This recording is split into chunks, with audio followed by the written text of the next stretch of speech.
Bismillahirrahmanirrahim. Assalamualaikum warahmatullahi wabarakatuh. Selamat siang kawan-kawan sekalian. Puji syukur kehadirat Allah Subhanahu wa Ta'ala, Tuhan Yang Maha Kuasa, atas limpahan rahmat dan karunia-Nya kepada kita sekalian sampai dengan hari ini. Saya ucapkan terima kasih kepada kawan-kawan sekalian dari rekan media yang sudah bersedia hadir pada kesempatan siang yang berbahagia ini. Sengaja kami dari Polres Belitung melakukan atau melaksanakan konferensi pers press conference untuk menyampaikan situasi Kamtipmas sepanjang tahun 2021, di mana dengan data yang kita akan sampaikan ini dapat menunjukkan bagaimana situasi di lingkungan kita dan sekaligus juga mengukur kinerja Polres Belitung. Di sana ada kelebihan, ada kekurangan, sebagai bahan evaluasi kita menghadapi tahun 2022, sehingga kita rencana kegiatan ke depan lebih bisa tertata dan mudah-mudahan bisa mencapai hasil lebih baik lagi. Sehingga data kita ini yang kita sampaikan pada kesempatan siang hari ini betul-betul by data, yang based on data dapat dipertanggungjawabkan, sehingga mudah-mudahan ukurannya pun jelas dan terukur. Jadi rekan sekalian, saya awali dengan penyampaian perbandingan tindak pidana konvensional. Untuk di tahun 2020, jadi rekan sekalian, ini terjadi 92 kasus dengan kasus yang paling banyak atau didominasi oleh kasus pencurian dan pemberatan, kemudian diikuti oleh kasus penganiayaan berat. Hasil kinerja anggota dapat kita melakukan penyelesaian tindak pidana adalah sebanyak 70 kasus. Jadi untuk tahun 2020 kita dapat melakukan persentase penyelesaian adalah sebesar 76,08%. Untuk di tahun 2021 terjadi penurunan angka kriminalitas tindak pidana konvensional hanya menjadi 75 kasus dengan penyelesaian 70 kasus.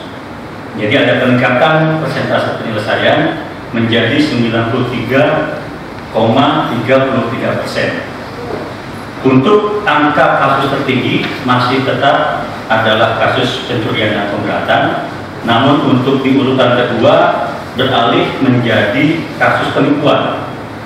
Ya, jadi kasus penipuan. Tapi alhamdulillah dari data ini kita dapat meningkatkan kinerja penyidik sehingga penyelesaiannya meningkat dari 76,08% menjadi 93,33%. Beralih ke tindak pidana transnasional, rekan sekalian, di tahun 2020 ini ada terjadi 14 kasus, 13 diantaranya adalah kasus narkoba atau narkotika. Di tahun 2021 ini ada peningkatan menjadi 21 kasus. Nah, jadi ada peningkatan 7 kasus.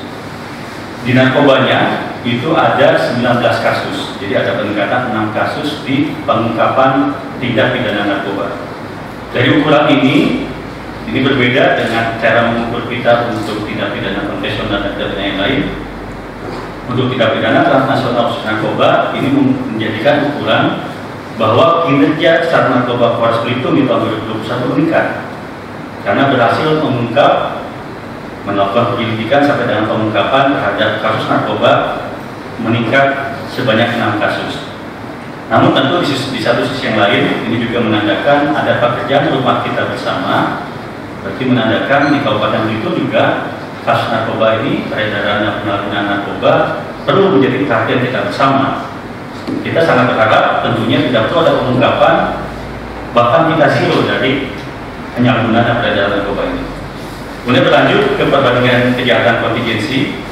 Alhamdulillah sepanjang tahun 2020 sampai dengan tahun 2021, baik itu kerusuhan massal, demo anarkis, konflik masalah etnis dan sara maupun separatisme ini tidak terjadi di Kabupaten Belitung. Mudah-mudahan sama-sama bisa kita pertahankan situasi ini. Kemudian untuk kejahatan kekayaan negara, di tahun 2020 terjadi 6 kasus tindak pidana menyangkut illegal mining, penyalahgunaan BBM, dan masalah perkebunan. Sedangkan untuk di tahun 2021 hanya terjadi 2 kasus, yaitu kasus illegal mining. Sehingga secara kumulatif atau total dapat kami sampaikan kepada kawan-kawan media sekalian, di 4 kelompok tindak pidana yang terjadi sepanjang tahun 2020 dan tahun 2021 dapat kita perbandingkan, lakukan komparasi. Selama tahun 2020 terjadi 112 kasus tindak pidana. Di tahun 2021, alhamdulillah kita dapat menurunkan menjadi 98 kasus. Jadi sepanjang tahun 2021 kita dapat meningkatkan kinerja pencegahan kejahatan sebesar 12,5%. Untuk penyelesaian secara total, tahun 2020 dari 112 kasus tindak pidana yang terjadi, kita dapat melakukan pengungkapan dan penyelesaian tindak pidana sebanyak 91 kasus atau sebesar 81,25%. Di tahun 2021 ini adalah indikator peningkatan kinerja penyidik. Dari 98 kasus dapat kita ungkap dan kita selesaikan sebanyak 86 kasus atau sebesar 87,75%. Ini adalah peningkatan kinerja yang cukup baik. Dari segi preventif dan preventif dapat mencegah dan menurunkan angka kriminalitas yang terjadi. Dari segi penegakan hukum yang profesional, prosedur dan proporsional dapat meningkatkan persentase penyelesaian dari 81,25% menjadi 87,75%. Itu yang dapat kami sampaikan terkait dengan tindak pidana yang terjadi di lingkup Polres Belitung. Kita beralih ke kasus kecelakaan lalu lintas. Ini yang perlu salah satu menjadi perhatian kita juga bersama, karena dari data yang terjadi di tahun 2020 itu terjadi 18 kasus kecelakaan dengan 13 korban meninggal dunia. Di tahun 2021 ini ada peningkatan. Jumlah kasus yang meningkat 1 kasus, 19 kasus tindak pidana. Kemudian dari segi kualitas atau fatalitasnya juga ada peningkatan menjadi 15 korban meninggal dunia. Jadi dapat disimpulkan untuk kasus kecelakaan ini ada peningkatan dari segi kuantitas dan kualitas. Ini yang menjadi pekerjaan rumah kita. Sudah saya sampaikan dengan Pak Kasat Lantas, untuk setiap kejadian kecelakaan kita harus dapat meneliti secara komprehensif. Karena untuk kecelakaan bukan serta-merta hanya satu faktor, seringkali dilingkupi atau diikuti dengan beberapa faktor lainnya. Faktor manusia, cuaca, kendaraan, jalan, dan lain sebagainya. Tapi ini menjadi salah satu hal yang perlu kita perbaiki ke depan. Mudah-mudahan di tahun 2020 nanti dapat kita minimalisir dan kita dapat tingkatkan kinerja anggota untuk mencegah terjadinya kecelakaan. Dari segi pelanggaran, penindakan pelanggaran, dari kumpulan ini sebetulnya kinerja anggota kita di lapangan sudah relatif cukup baik, karena dari penindakan yang kita lakukan baik tilang maupun teguran, di tahun 2020 itu ada 1.397 tilang. Di tahun 2021 ini sendiri sudah meningkat menjadi 2.651 tilang. Begitu juga dengan teguran, ada 875 teguran di tahun 2020. Di tahun 2021 itu ada 2.275 teguran yang dilakukan. Nah, dengan dasar ini berarti kita dapat melihat bahwa penindakan yang kita lakukan ini juga belum berimplikasi secara maksimal untuk menekan angka lantas. Mudah-mudahan kita dapat meneliti lebih lanjut, mungkin ada faktor-faktor lain yang perlu kita perbaiki. Bukan hanya faktor dari penindakan, mungkin juga ada faktor untuk edukasi dan faktor-faktor jalan rekayasa lalu lintas yang perlu kita lakukan ke depan.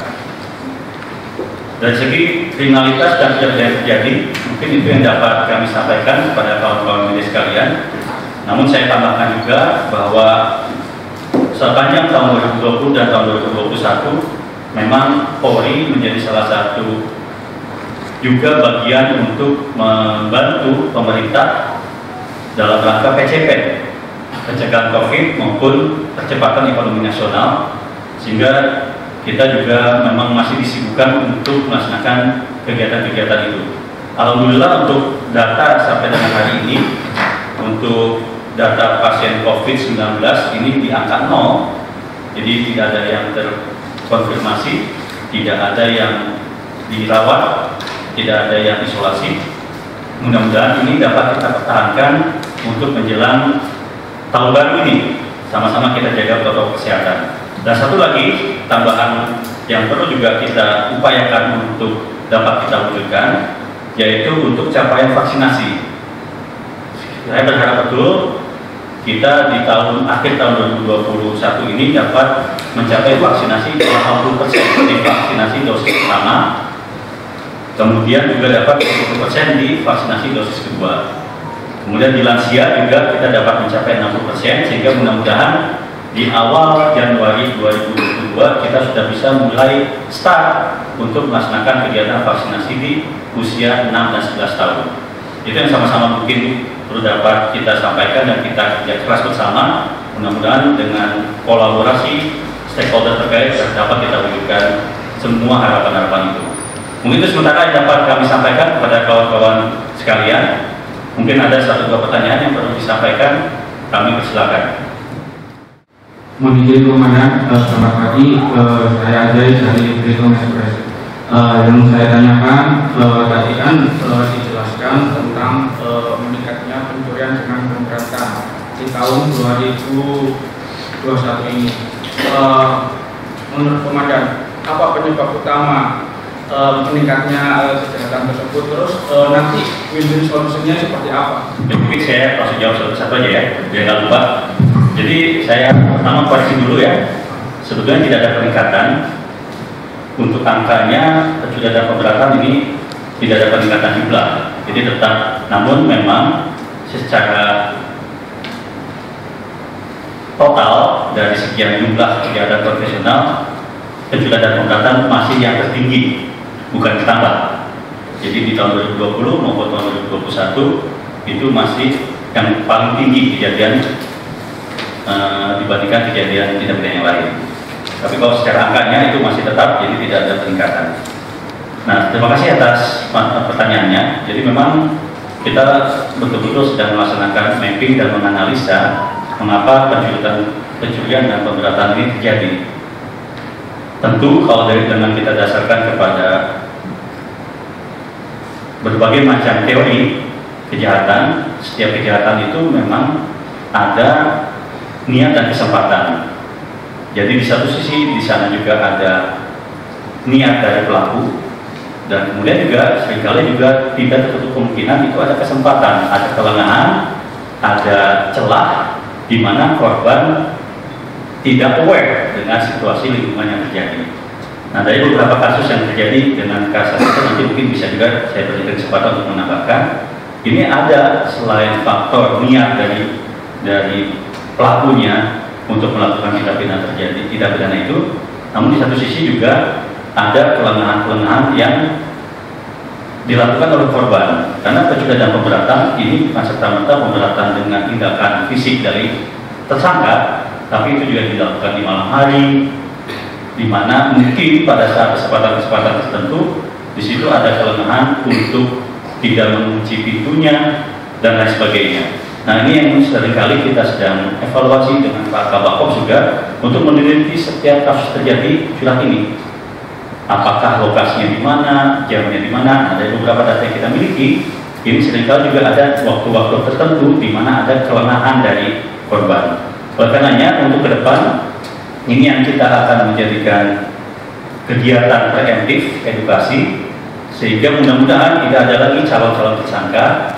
Karena kegiatan perekonomian kita di depan ini sudah semakin baik, seharusnya dihindarkanlah pemikiran orang-orang untuk melakukan hal-hal yang melanggar hukum. Kemudian untuk calon-calon korban, mudah-mudahan tidak terjadi kembali ada kelengahan, pemberian kesempatan kepada orang-orang yang berpikiran aneh untuk melakukan tindak pidana. Seperti itu, misalnya tutup pintu, tutup kunci, hal yang perlu dilakukan penguncian, sehingga tidak ada kesempatan untuk melakukan tindak pidana itu. Itu secara jawaban kami. Nanti kalau mau ada perlu tambahkan silakan. Bapak dan Pak Kasat bisa menambahkan.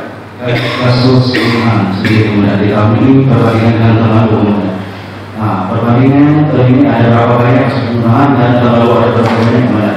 Dan motif dari mereka semua itu kasus-kasus itu ada dan tidak lebih dari pihak kepolisian apa saja yang akan dilakukan untuk psikis seseorang atau gimana kasus pembunuhan ini belum terungkap ya.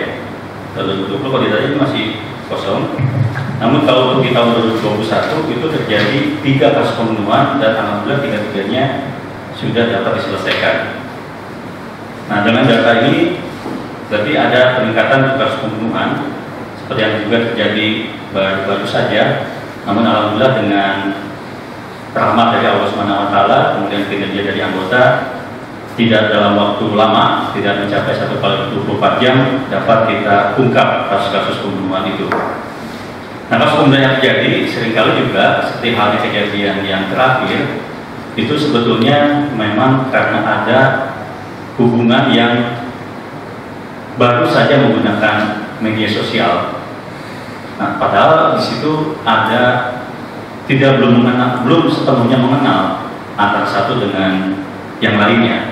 Nah, sebelum kejadian-kejadian sebelumnya juga seringkali hal seperti itu yang menjadi salah satu faktor terjadinya kasus pembunuhan yang terjadi maupun kasus tidak pidana yang lain. Oleh karenanya ini menjadi juga perhatian kita, sekaligus juga mohon dari seluruh komponen masyarakat untuk saling mengingatkan untuk dapat mencegah hal-hal seperti ini. Jadi kalau memang ada pemanfaatan media sosial, mari sama-sama kita gunakan pemanfaatan media sosial ini dengan sebaik-baiknya. Dan juga kita jangan mudah percaya dengan perkenalan melalui media sosial seperti ini. Karena perkenalan dengan media sosial itu seringkali abu-abu, bahkan tidak sesuai dengan realitas di lapangan. Pasti kita menyampaikan di media sosial yang terbaik, padahal kenyataannya itu tidak seperti itu. Ya, makanya seperti ini tolong menjadi perhatian kita bersama, dan sekaligus saya mengingatkan kepada seluruh masyarakat yang memanfaatkan platform apapun di media sosial untuk lebih berhati-hati kejadian hal seperti ini. Namun di satu sisi yang lain, tentu kami dari kepolisian juga kita akan melakukan berbagai macam tindakan kepolisian yang diperlukan. Bukan hanya untuk kasus pembunuhan, semua kasus tindak pidana kita akan coba bagaimana meminimalisir itu terjadi. Tindakan preventif dengan edukasi, apakah dengan sambal atau memang dengan ada penyampaian banner, penyampaian melalui media sosial juga. Kemudian tindakan preventif untuk mencegah lokasi-lokasi yang perlu dipatroli, lokasi-lokasi yang perlu ada penempatan personil, ini akan selalu kita evaluasi dan kita tingkatkan. Dan kalau memang diperlukan penegakan hukum yang tegas sebagai bagian dari upaya untuk pencegahan kejahatan yang berikutnya, tentu kita juga akan melakukan penegakan hukum sesuai dengan aturan hukum yang berlaku. Namun perlu saya tetap garis bawahi, kami dari kepolisian sangat berharap tidak ada lagi ego atau mindset bahwa kita mengedepankan penegakan hukum. Penegakan hukum adalah ultimum atau optimum remedium. Jadi tetap langkah terakhir kita harapannya. Sehingga tetap setiap ada permasalahan kita berupaya untuk mencari penyelesaian di akar permasalahannya. Apakah penyelesaian dengan faktor ekonomi, dengan faktor pendekatan sosial, atau dengan pendekatan-pendekatan yang lain. Sehingga itulah yang sedang kita upayakan menjalin koordinasi dan kolaborasi dengan berbagai stakeholder semua, karena permasalahan di kita bukan hanya tindak pidana, tapi juga ada faktor konflik, potensi konflik yang lain yang perlu kita selesaikan dan perlu pendekatan yang komprehensif juga. Itu sebentar ya. Saya dari pos itu ini menyikapi kasus narkoba yang juga terjadi peningkatan dari angka 13 menjadi 19. Selain peningkatan kan ya kita tahu di lapangan narkoba ini sekarang sudah menyasar hampir seluruh kalangan, yang tidak hanya masyarakat sipil tapi terakhir juga menyasar tubuh Polri sendiri. Menyikapi kejadian ini kedepannya untuk pengawasan atau lebih efek jerah kepada penggunaan narkoba ini nanti bagaimana? Karena kan kita tahu setiap tahun terkadang pengguna ini hanya orang-orang itu saja, jadi seperti berulang. Jadi memang masalah narkotika tadi sudah saya sampaikan pada saat penyampaian awal. Memang di satu sisi itu adalah keberhasilan atau peningkatan kinerja anggota khususnya dari Sat Narkoba Polres Belitung, karena untuk mengungkap peredaran dan penyalahgunaan narkotika ini justru perlu ekstra kerja keras. Jadi ada peningkatan itu adalah pencapaian peningkatan kinerja dari Sat Narkoba. Namun di satu sisi yang lain, dengan adanya peredaran yang masih dapat kita ungkap dan dengan peredaran di lapangan, ini juga menjadi perhatian yang harus kita tuntaskan bersama dari mulai hulunya, dari mana peredaran yang terjadi, melalui lintas batas yang memang harus kita jaga dan lain sebagainya. Itu yang juga perlu menjadi perhatian, sehingga pada saat kesempatan tertentu, baik formil maupun informal, dengan menggandeng kepala BNNK, bahkan dengan kepala BNNP, dengan pemerintah daerah, kita sudah selalu memberikan atau melakukan koordinasi dan kolaborasi untuk langkah-langkah ke depan, baik untuk pencegahan, termasuk juga untuk rehabilitasi dan lain sebagainya. Karena untuk kegiatan rehabilitasi pun kita kan masih terkendala ada di Pulau Bangka. Mudah-mudahan di Belitung ini, itu dengan dukungan dari kawan-kawan media juga bisa mendukung agar di Belitung ini juga dapat diwujudkan, sehingga penyalahgunaan dapat kita segera tuntaskan. Nah, untuk terkait dengan penyalahgunaan, memang ini bukan hal yang bisa kita tutupi, kita harus terbuka bahwa penyalahgunaan bukan hanya di lingkup eksternal, tapi di lingkup internal juga seringkali masih ada kejadian-kejadian seperti itu. Dan sudah beberapa kali, bahkan beberapa terakhir juga di daerah lain terjadi penyalahgunaan narkotika yang dilakukan oleh anggota.